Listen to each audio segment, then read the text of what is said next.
আসসালামু আলাইকুম। বাংলাদেশ মাদ্রাসা শিক্ষা বোর্ডে নিয়োগ বিজ্ঞপ্তি প্রকাশ করা হয়েছে। এখানে অফিস সহকারী কাম কম্পিউটার অপারেটর মুদ্রাক্ষরিক নেওয়া হবে 26 জন।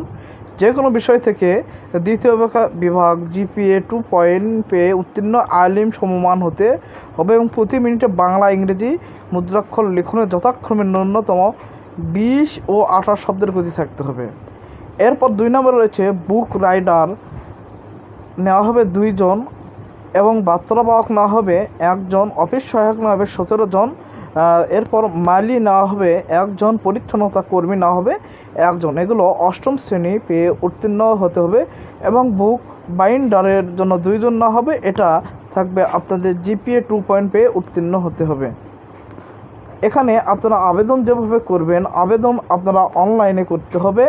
অনলাইনে আসার জন্য আপনাদের bmeb.teletalk.com.bd ওয়েবসাইট থেকে আবেদন করতে হবে।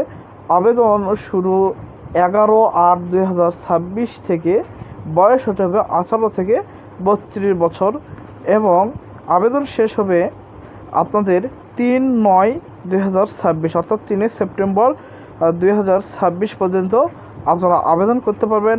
আবেদন ফি মাত্র 50 টাকা এবং 1 নম্বর পদের জন্য আপনাদের দেওয়া হবে 100 টাকা দিতে হবে। এটা দিয়ে আপনারা এখানে এসে আবেদন করতে পারবেন। আবেদনের জন্য আপনারা আসবেন এই ওয়েবসাইটে bmeb.teletalk.com.bd, এখানে এসে আপনারা আবেদন করে নেবেন।